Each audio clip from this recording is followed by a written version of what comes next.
Just give me 1 minute. I'm just trying out something here as well.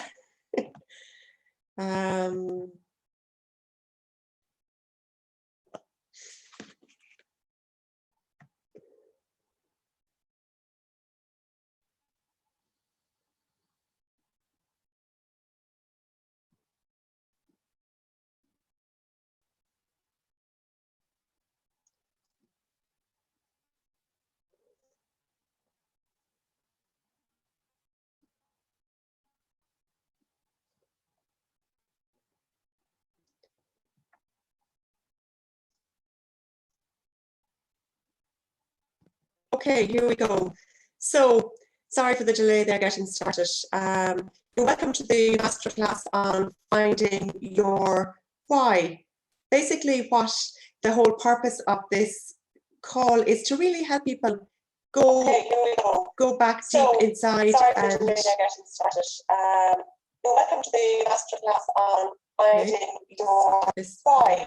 Basically, what the whole purpose of this call is to really help people go back inside.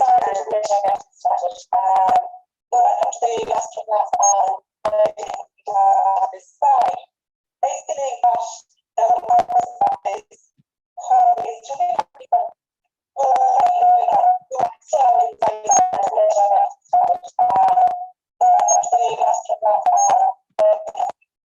inside. Okay, so sorry about that, something just didn't happen there. Okay, so basically this masterclass is about helping people go deep to find their purpose, because at times like this, so I want to just help people with all this. So here we go. I'm just going to share my screen here, and this is how we are going to work it out. So basically, we just see slideshow. We start from here, from the beginning. What other place else is the best way to start? Okay. So basically, finding your why, and we're doing this to find the core motivator for our life, and we're going to use the model of Maslow's hierarchy of needs. So the objective of this masterclass is to identify the motivators that drive your actions and to really realize how these motivators bring meaning to your life. So all I want and all you need for this exercise is an open mind and a pen and paper. So you may want to grab a pen and paper now if you haven't one. So the schedule, I'm going to introduce myself and my work very briefly. I'm going to introduce you to Maslow's hierarchy of needs and why I use it to fulfill the objectives of this exercise. And then I'll outline how we will do the exercise before we actually go about doing the finding your why. And then we'll have a brief discussion afterwards, just to help you to ensure that the objectives were fulfilled for you. Okay, so basically, my name is Dolores Andrew Gavin, and I'm an author, a coach, and an emotional intelligence practitioner. And I have a huge passion for supporting people to reach their potential by giving them tools to help them with their life. So I've studied vibrational medicine, which attempts to heal illness and transform human consciousness by working with the energetic patterns that guide the physical expression of life. Now there's a mouthful, isn't it? But that's how Richard Gerber defines vibrational medicine. And one of the ways I do this is I became an emotional intelligence practitioner. So that's the energetic patterns, because working with our emotions is an example of working with energetic patterns. And the definition of an emotion is energy in motion. E for energy and motion, movement.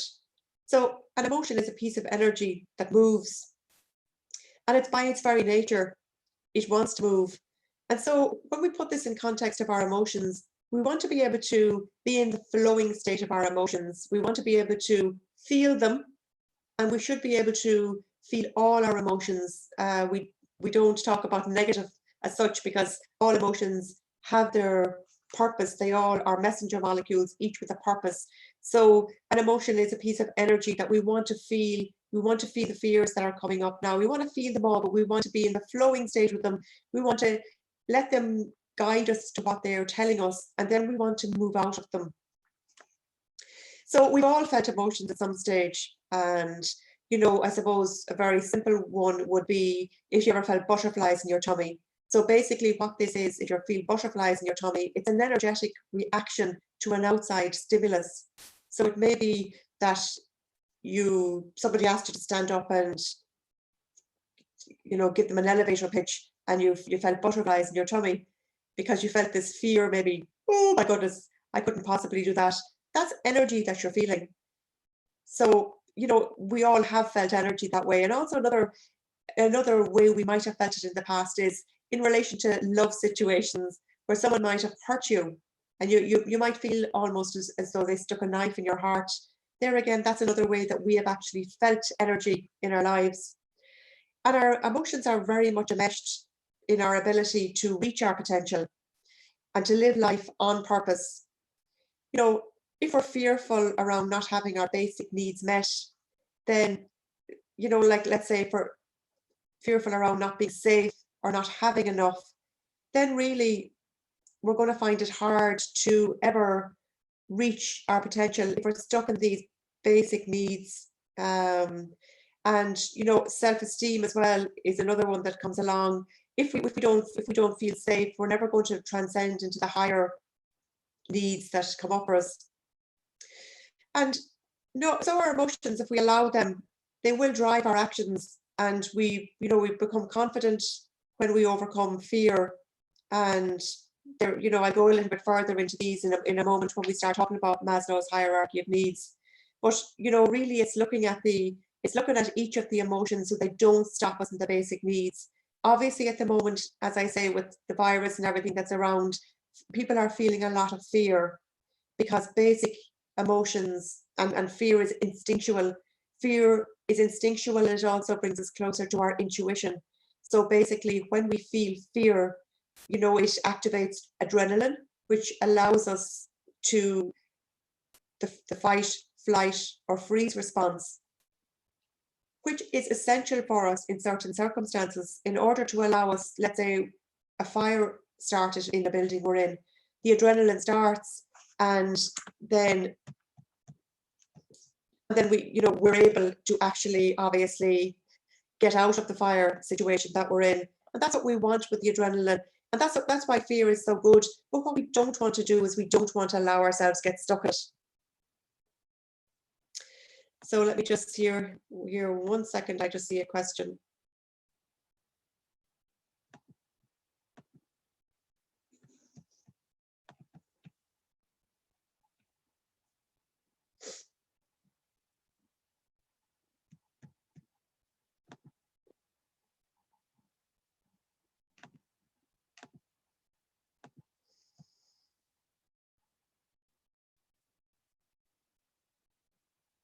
Okay.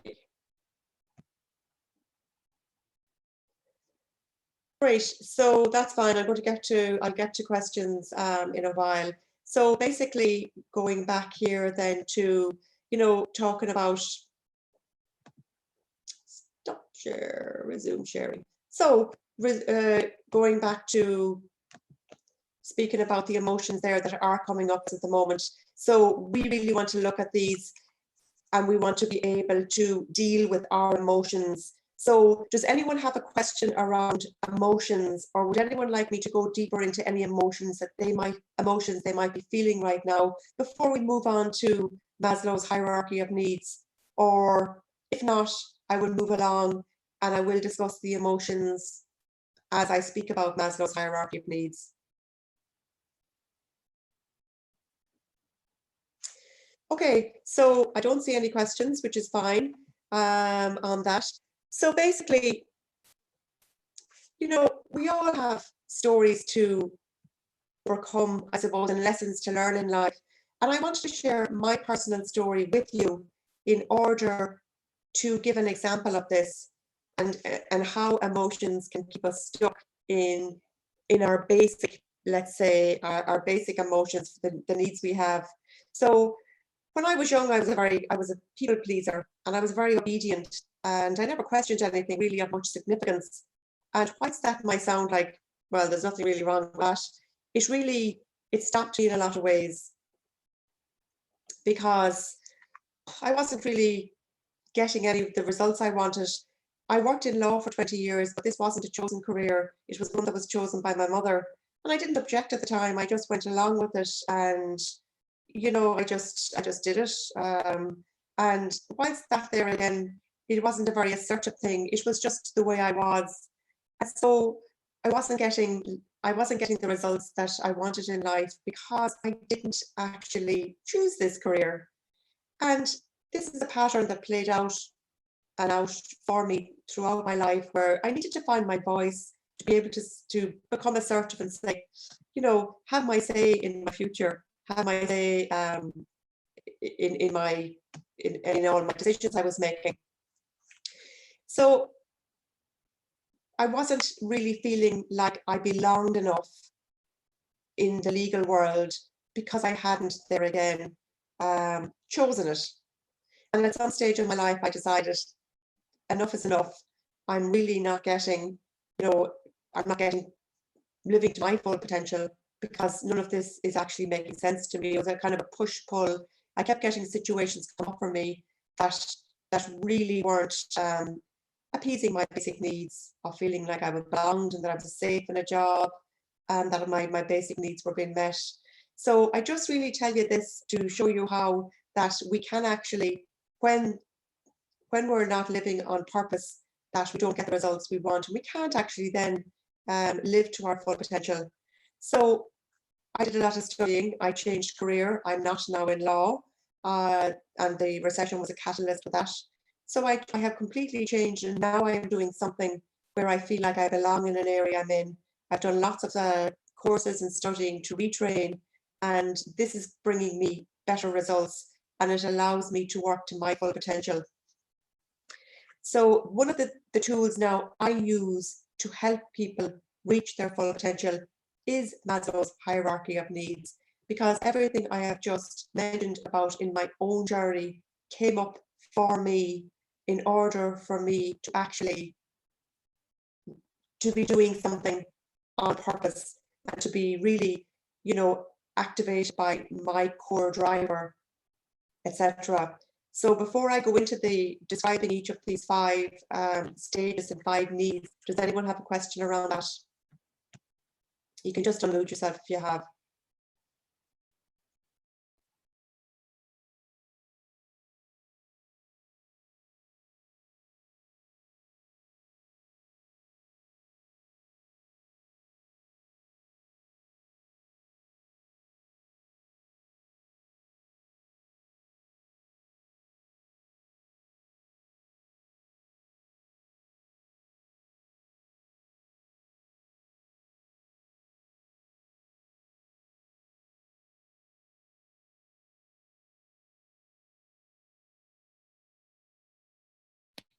Okay, lovely.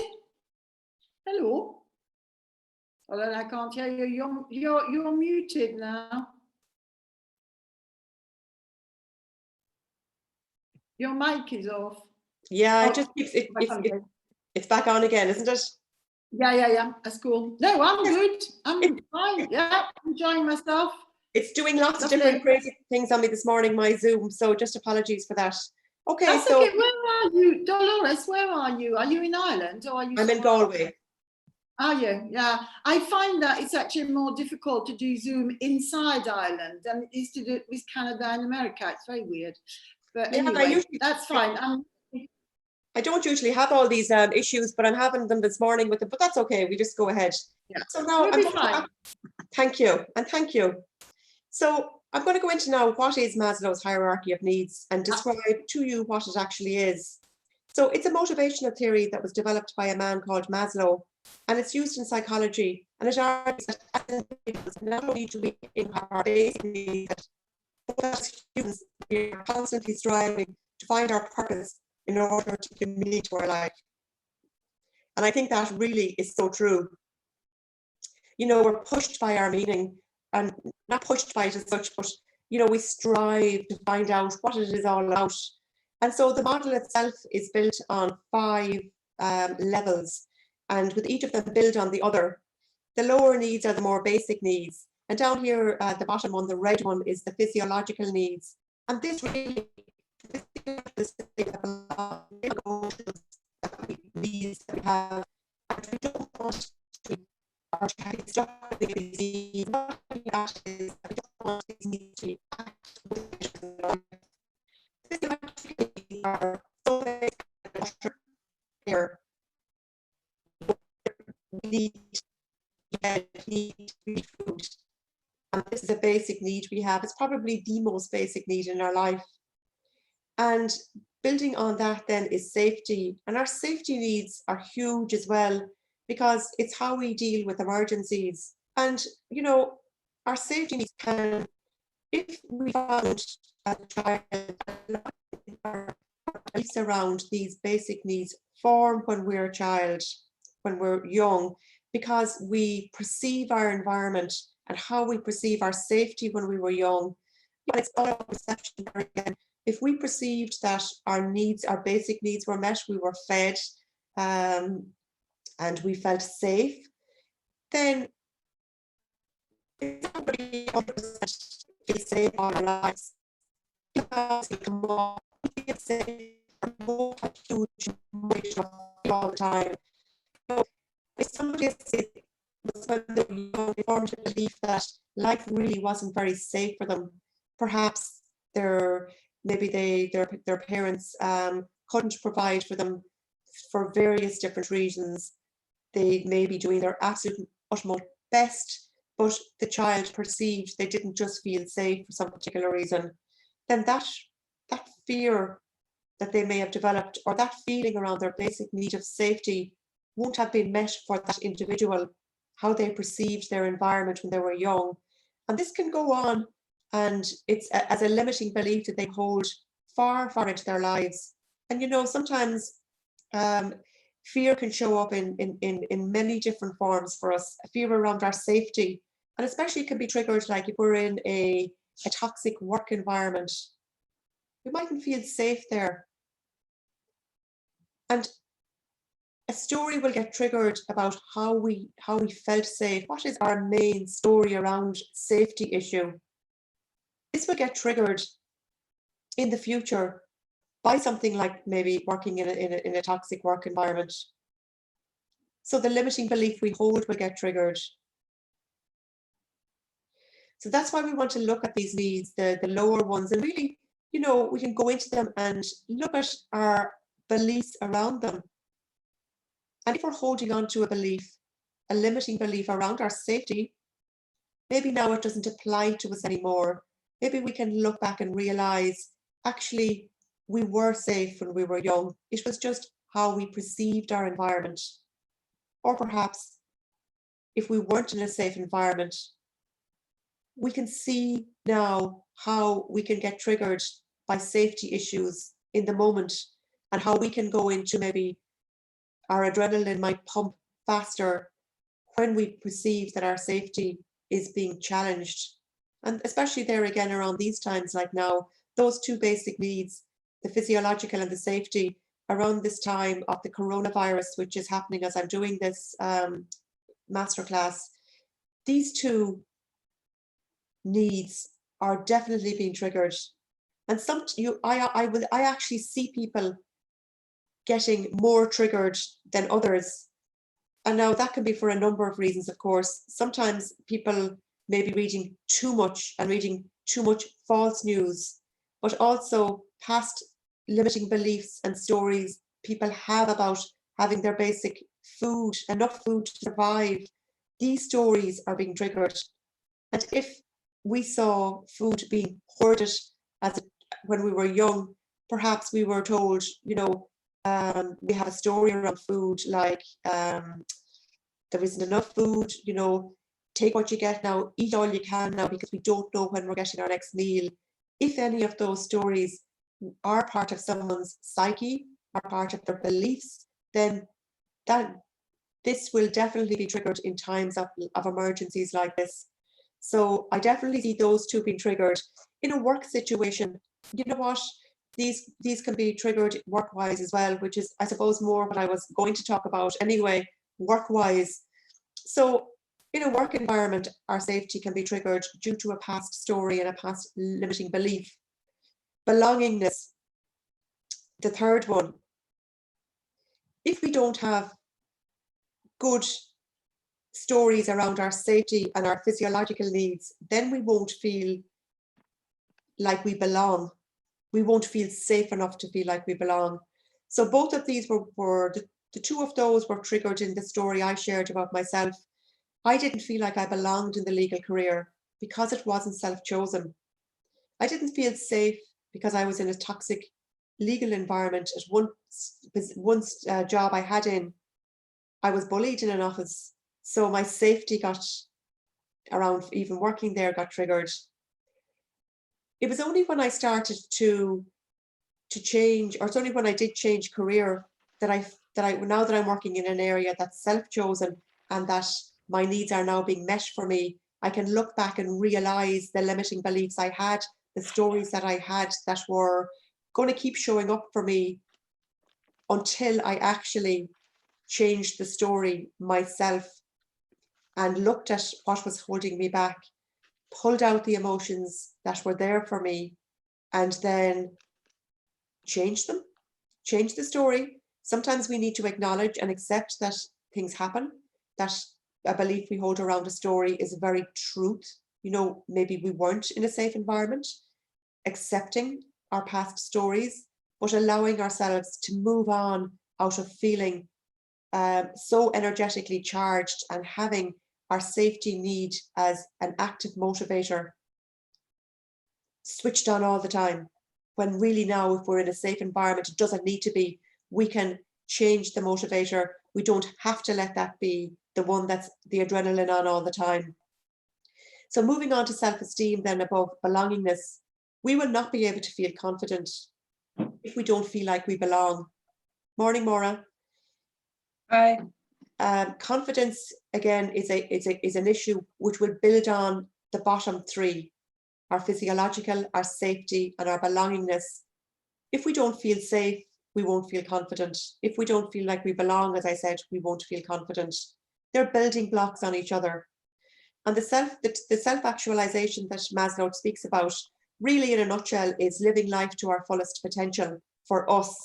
Now, we can go so far as to say, you know, this is like the Buddha state, but we're really talking about, or for the purpose of this exercise, I'm really going through the needs in order for us to work to our full potential and to realize that it can be stories from our past and the limiting beliefs attached to them that actually stops us reaching our full potential in our business.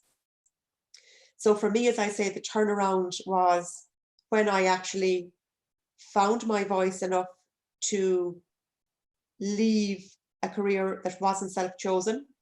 I found my voice after a bullying incident, and now again, it won't happen to me again. Let's say I studied assertiveness and I changed my story that way, where I now speak my truth. If I feel there's a situation that I feel as though I'm entitled to say what I need to say. I didn't feel heard in the office when I was bullying, but there again, I needed to find a tool to become assertive enough to tell someone now if I felt my safety needs were met. So I go back to my story only to give you an idea as to how these basic needs need to be looked at if we are really trying to change the story of our business and step into our full potential, which is, as I say, Maslow coined self-actualization. Also, actually, safety, another way I have seen it, and I saw it in a blog that was shared yesterday, you know, domestic violence situations. If someone is in a toxic marriage, relationship, there again, safety is coming up for them, a basic need. And someone who unfortunately may find themselves in a situation that is toxic, whether it's, as I mentioned, work or a relationship, this there again is a basic need. And in order to change their story, will need to look and realize that basically they're stuck at the basic needs. And in order to transcend and get out of that and feel like they belong again in love in the future, to be confident enough to realize that possibly it's not their story, it's the other person's story, or whatever, that it's going up along these levels of Maslow's hierarchy of needs, is that these needs need to be met. We need to take our safety, we need to look at it, and we need to see where we don't feel safe, and whether it's making a list of how we can actually feel safer, whether it's in our business, our relationships, or whatever. Now, I've given you an awful lot of information there, so does anybody want to ask me any question about Maslow's hierarchy of needs there?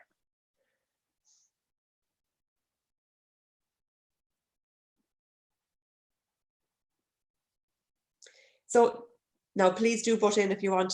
This is a tool basically that we can use for life. I love using this. And yes, hello. Yeah, I mean, hello, sorry, Bea here. And you can't see me because I've got okay. mute. I've got a video connection problem. Yeah, I mean, this is all, this is fantastic. I wonder if at some point we could have a look. I was thinking about the physiological needs, and part of it is our sense of taste, smell, and touch. And at the moment, we're not actually allowed to touch anyone apart from the people we live with. And we're told that it's going to be fine because we can talk to people on the internet. And I'm questioning how we can, I'm wondering, exploring how we can fulfill the physiological needs with not actually being able to smell, taste, or touch other people than our immediate surroundings. Yeah, that's about it really, because you know, the HSE's advice on mental health is very basic, go for a walk, but actually human beings need much more than that. And I've already noticed that people are no longer doing appropriate eye contact in very many cases. Walking around the town yesterday, I noticed that people stopped looking at each other in, you know, as in properly. They're gazing and sliding. And of course, you know, there's this 2-meter separation thing. And I'm really interested to see how we can adapt, if we might not be able to, so it's just a question to pin up really, because for the safety, belonging, and esteem, I can kind of, self-actualization is different, but safety, belonging, esteem, I think we can work around it. But this whole physiological thing really, professionally, I'm wondering how we're going to manage to compensate. That's the word I was looking for. Yeah, you know, and that's a very good question, a very, very good question. And at times like these, which are quite unprecedented, it is going back to the very basics. Yes, absolutely. And like what I also did notice is that, I mean, I have got funny looks from people. I sneezed, you know, you're almost afraid to sneeze, and you're like, I know I picked up, I had 2 packets of biscuits in my hand yesterday, and it's like, as if it's like, oh, you want 2, you know, but it's because we're home, and my oldest son has started to make a lot of what are those biscuits called? Rocky Road biscuits. I wanted to get 2 packets of digestives in, but it's almost like, yeah, it's those basic needs around food are certainly being triggered. So, you know, I suppose the way, like, I love essential oils. That is my way. Yeah. And, you know, I use them. I use them as well to, I mean, for physically and emotionally. And they do help trigger. I mean, you know, the way we talk about lavender, because that supports our central nervous system, so it calms us. But I mean, also smell, it can bring us back to a memory. Like if we smell an apple pie, it might bring us back to a memory of our grandmother who we loved dearly. So yeah, I think that's a very good point. And I guess you could actually, I can see how you could actually, seriously, because I'm doing all sorts of weird things online, but you could actually get people to smell the same thing whilst you know, as in, because I mean, it's a bit, sometimes I think I'm on the holodeck of Star Trek, because I'm doing weird things like taking people for a walk who can't leave their houses. And I just go along with my iPhone and we walk together, but we're not together, see what I mean? So that sounds like a good idea for smell, and the same for taste. No, that's brilliant. Thank you. That's lovely. That's really useful. No, and also Thank you. not at all, with taste as well, I would say, Bea, you know, I was doing a course there recently and one of the ladies showed us, you know, different spices, or not spices, sorry, herbs. Yeah. So I came Yeah. home with a sage, and I love sage anyway. So, you know, I think nature, going back to basics, nature can give us everything we need in relation to our senses. I have heard more birds singing recently because I'm more present, because I'm not running around. Totally. Yeah. And I've also realized that I actually have everything in my back garden. Now, obviously I don't have, you know, not food wise, but in relation to like the five senses, I have still got, I still have leaves from autumn on one of the trees, which is my favorite color.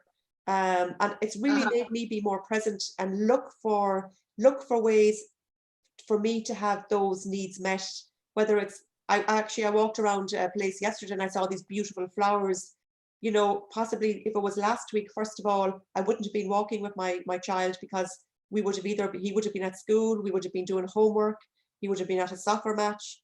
I think that that's my way of having a bit of sanity around at the moment, is to, very good question by the way, is to find ways like that to have these basic needs met and to feel safe, you know, to feel safe in that we're really trying our best to, you know, when we are doing it, we're not allowing other kids in the house at the moment, which is very difficult, which is something we always have kids in the house. And even when I'm out, I'm trying to keep safe distance. So that's the safety as well.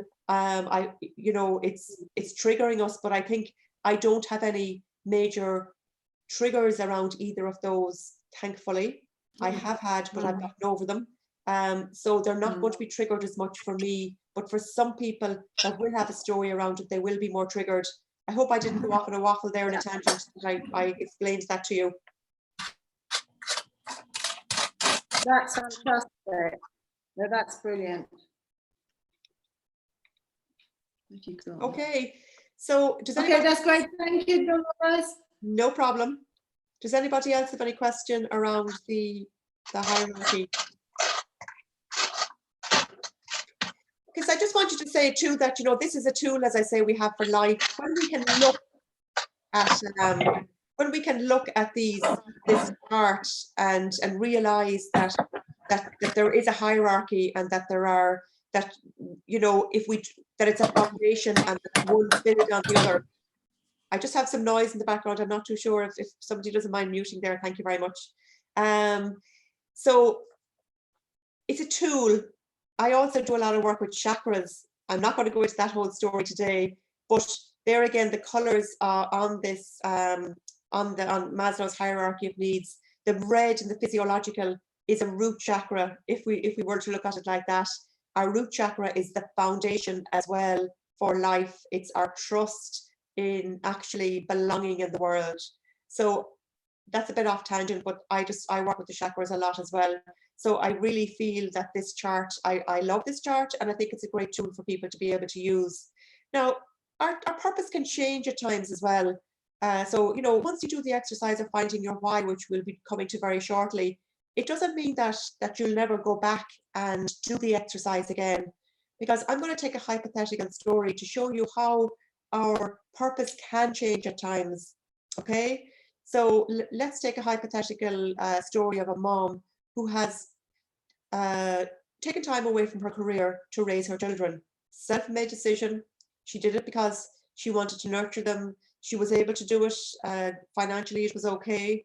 So all fine, all good. She didn't, that was her core motivator.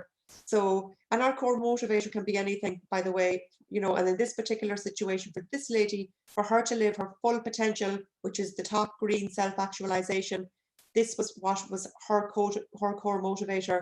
And she did it lovingly until, of course, a day comes when our children grow up and they leave the nest.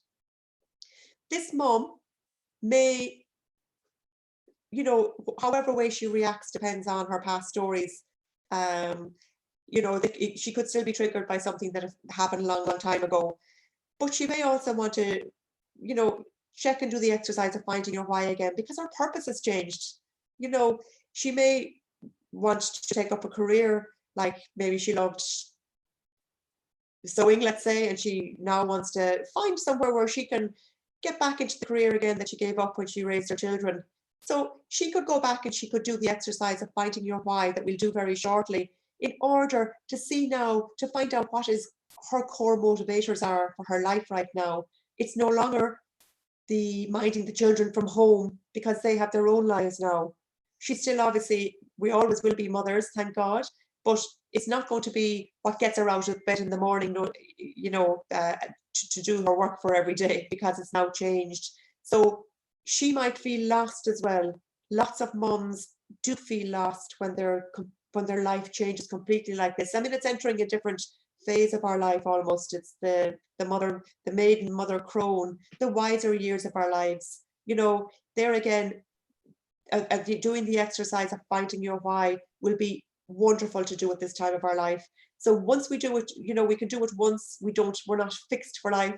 We can continue to do this exercise, you know, at various times. Anytime we feel overwhelmed or challenged, it's a great time to go back, either look at Maslow's hierarchy or look at your why and do the exercise again to see if it has changed, if your core motivator has changed. And you'll have it from today. After you do it once, you can do it anytime, as I say, you want again. So if anyone has any question there, please do shout.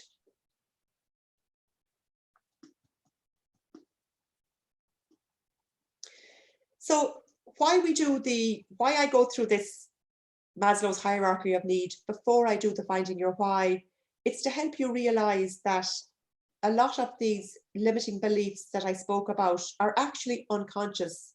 They are driving our actions, but they're also a lot of unconscious stuff there that we're not even aware of.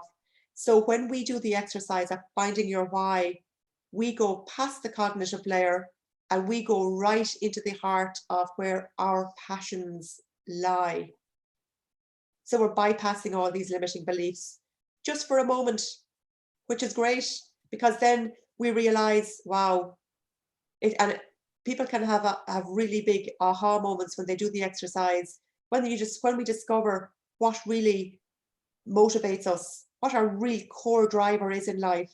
It may be completely something different to what you're doing now, and that's okay. It doesn't mean you need to change career or anything, but it's the awareness about what is driving you.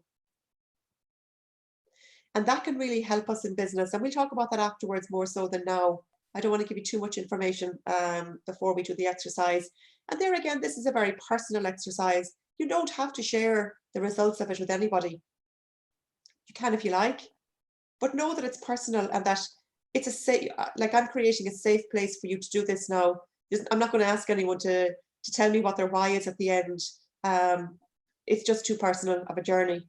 Now, what I would invite you to be is open-minded about doing the exercise. Be very present with it and release any story or anything that's kind of in the back of your mind saying, oh, I don't want to do this. You know, I'm afraid to do it.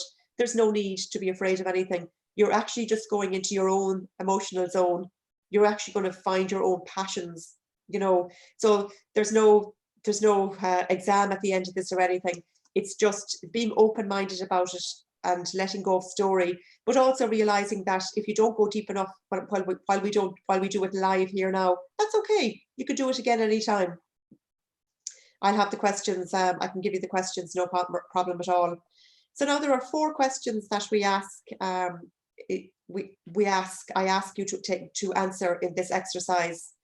And while we're doing it, I'm not going to take questions. If you have questions, I'm going to ask that you either ask them beforehand or that you ask them afterwards, because really, you know, we get into a flow when we start doing this exercise, and we don't want to break them by bringing the cognitive back in again. You know, we're going to bypass the cognitive.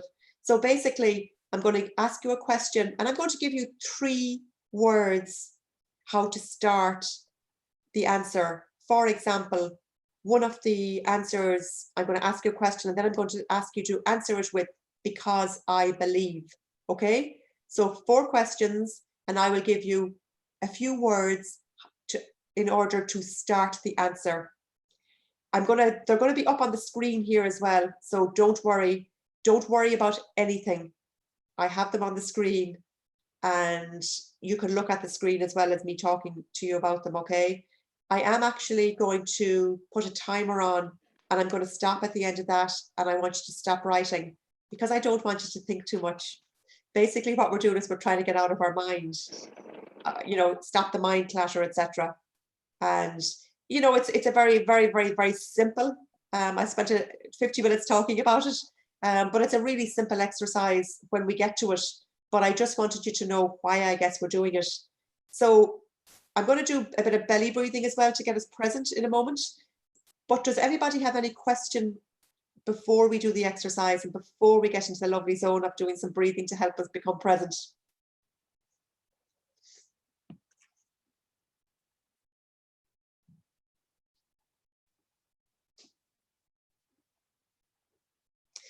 Okay, so I'm going to put on a timer of a minute just. I know it doesn't sound much, but as I say, the purpose of this is not to write an essay. The purpose of writing the answer is to just let go and write something simple, no right, no wrong. So let me just find my timer here, which I should have done. Where is my clock? Okay. So I'm just going to put on a timer of a minute to answer each of the questions. If you find it's not enough and you need more time, then I would say, perhaps do this yourself later on after this, whenever you want again. Okay, for now I'm going to ask you, I'm just going to bring us into a space of being more relaxed. Just going to do a little bit of belly breathing. So when we breathe from our belly, we're really bringing enough oxygen into our body in order to become present. Sometimes there can be a lot of shallow breathing from our chest and we don't really get enough air. So if you like, close your eyes. If you like, put your hand on your belly. And as you breathe in, feel your belly extending.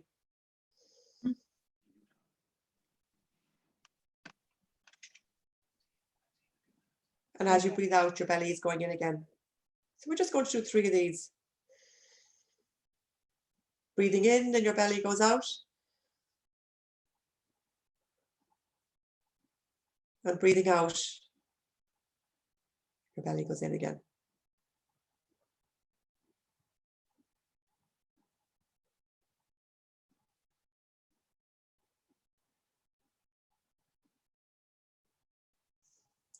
Okay, now we're going to start the exercise. And as I say, I'm not going to take any questions. I'm just going to put a timer on for a minute for each of the questions. So grab your pen and paper and we are going to start. So I'm going to ask you a question, and the question is in relation to your work, or if you're doing this for your personal life. The question is, why have you decided to do what you're doing? Why have you decided to do what you are doing? And I want you to answer the question with because I.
Okay, so there's our timer up for our 1 minute. So I'm going to go on to the next question. straight away from this question, from the answer that you wrote to that, I want you to answer the question. Why is this important to you? And I want you to start the answer with, because I think. So why is this important to you? And I want you to start the answer with, because I think.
Okay, our minute is up for that. So the next question is, and I want you to base this on the answer that you wrote to the last one. Why do these things matter to you? Why do these things matter to you? And I want you to answer the question with the words, because I believe.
Okay, so I want you to look at the answer that you wrote to that, and from that answer, why does this matter to you so much? And how do you know this? How does this matter to you so much? Why does this matter to you so much? And how do you know this? And I want you to answer the question with, because I know.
Okay, there we go.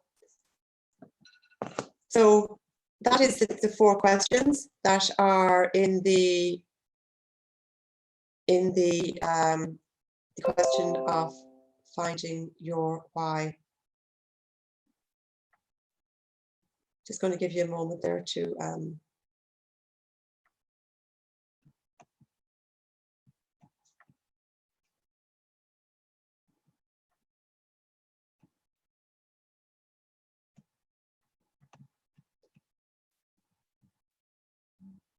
stop share. Okay, so basically that's the exercise of finding your why. And what we want to have done at the end of that is to, we might have what we consider an elevator pitch as such, but an elevator pitch, I always like the more left brain idea of, what we tell people, an acceptable words like saying, I'm a coach and I empower women to whatever. But what the exercise, how we have come up with the exercise of finding your why really tells us what motivates us to do what we do in our elevator pitch, if you understand what I mean. It's really what we get us up out of bed on a bad day. If we're feeling down, we can go back and we can look at our why, because it's the motivator that really motivates us to do what we do. Do anyone have any questions around that?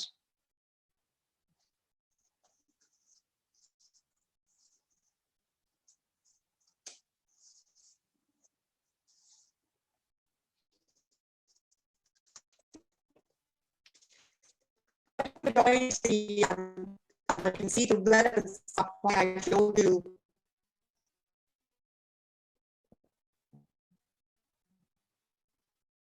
My speaker's not working, it's telling me. Can you all hear me?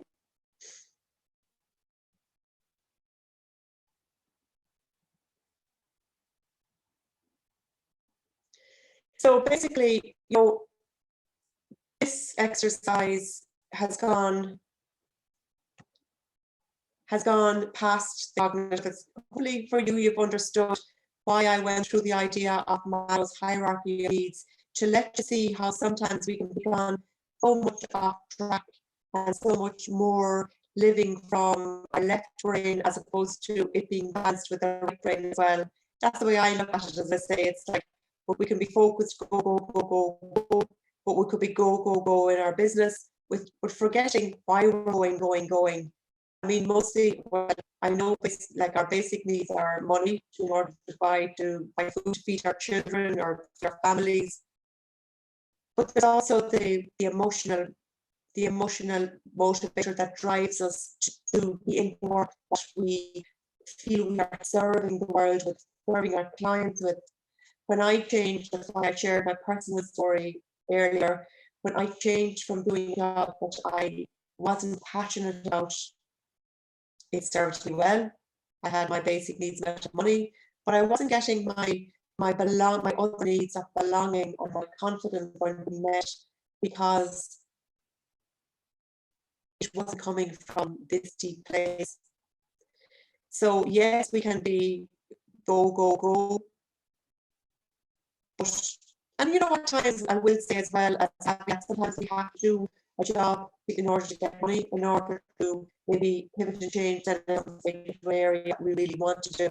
Maybe we love creative art, but we won't make a living out of it.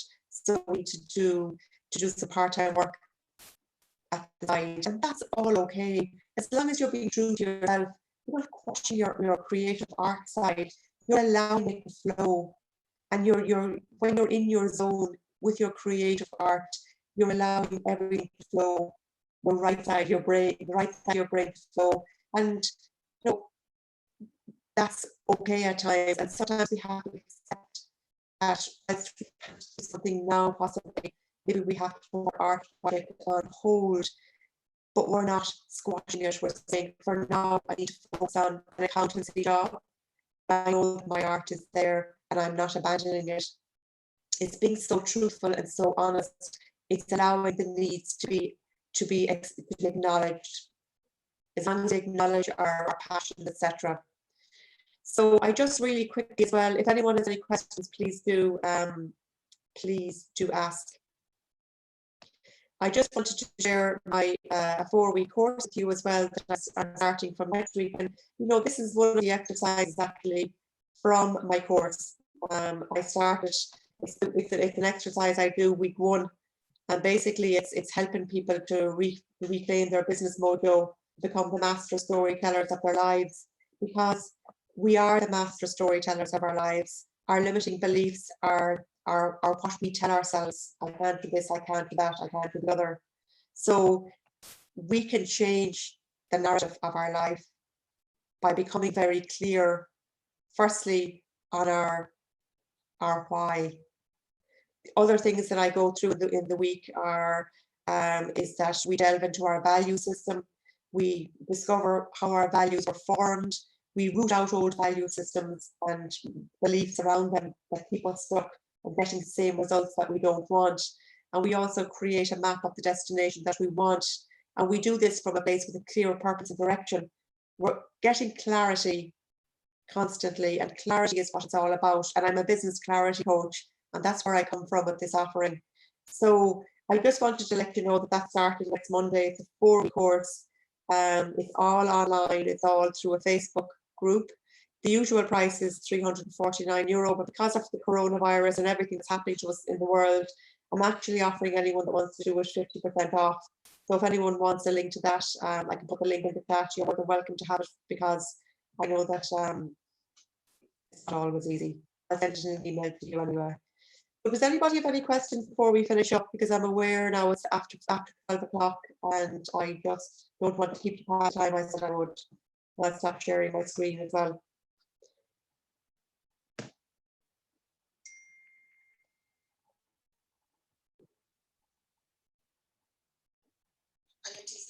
Thank you so much. That was really useful. And I really needed that revision. And that's going to help me really in the work I'm doing with my clients. So I wish you all the very best. And thank you for your generosity in organizing this. Not at all. I hope to see you on the other side. Yeah, absolutely. And thank you very much for being live. I do appreciate it. It's great. And I appreciate you being on, and especially someone that does the same type of work. It's lovely, because it's always nice to, you know, to collaborate like that and to get feedback from someone. Yeah. Do you know, and if you ever